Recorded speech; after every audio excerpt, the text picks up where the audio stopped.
this thing is real? Absolutely. Amongst many challenges in the preparation of this film was paying homage and honor to the technology of the original Ghostbusters and what would have happened over 30 years. What in Egon's lab, what would he have changed?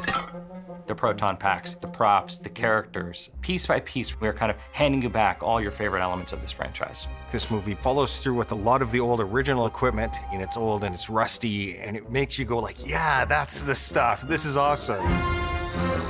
What's my favorite piece of Ghostbusters tech? Weirdly, I think it's the PKE meter because I loved ghost stories when I was young, and I would have loved to have something that would prove that there was something to find. PKE meters, the psychokinetic energy meters, these things are wonderful light-up devices that show you that something's around. It's very iconic. The new sort of innovation with it is the taser mechanism. And mechanically, that is something that's way different than anything else that was done. What does a taser actually look like on the end? Well, as I have it. These things are absolutely terrifying. Having it in something as innocuous as a PKE can be jolting, pun intended. My favorite piece of ghost-busting equipment is the goggles that Podcast wears, where you suddenly realize there's a Polaroid camera that's being built into it. What a cool thing. We should have thought of that, because we did have Polaroid back in 1984. Switch me on. I love the idea of this young girl who finds a proton pack and gets it to work again. And what does it feel like to pick it up and actually feel the proton stream, blast out for the first time? Every aspect of the Proton Pack is cool. Just the name Proton Pack is cool. I'm rolling away. Whenever you put it on, they have this thing that they control and the back starts spinning with the red lights. Phoebe's pack has an updated cyclotron in it. You've also got a whole new wiring system on the back.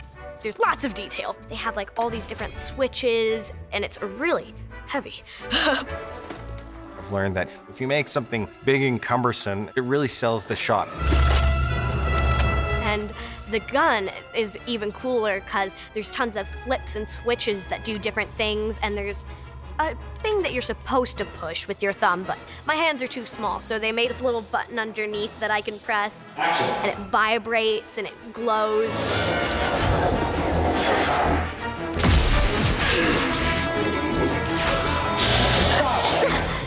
Whenever I first put it on shooting, yeah, I cried.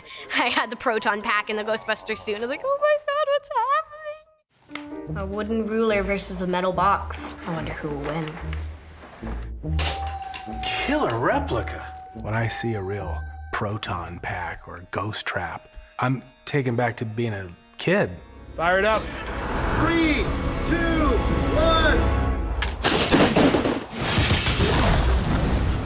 This is the Ghost Trap. It's one of the iconic items that was in the 84 and 89 versions of the movie. So, of course, you're going to bring it back. There's a lot of new servos and things like that that we can capitalize on to make more functional. Yeah, that's exciting. If you snap on the light, you've got the power bar running, you've got the main power light, and then using a remote like this, you can change to a blinking light, meaning that it's caught a ghost. But of course, you always have the open and close. But one thing that was added afterwards, instead of doing a virtual light, they decided, can we do that practically? So we added some super powerful blind you lights that come out the top. This isn't a farm, it's a trap. We basically were asked to build a couple hundred of them and make them all automatically light up a certain cue and then pop open on a certain cue and then shut on a certain cue. Then that entire array had to be actually buried into our dirt on stage to create the trap field. The whole thing really was exciting to see come alive and work practically. One of the favorite things I think everybody's going to see with the traps is the RTV, the remote trap vehicle.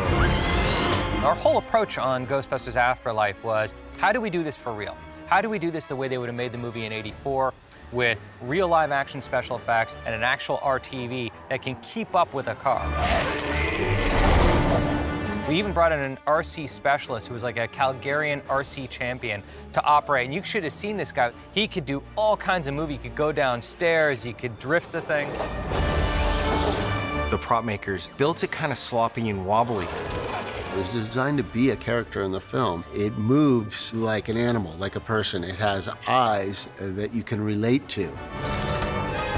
There isn't a single person I've seen on set that looked at this didn't immediately go, oh, I want one.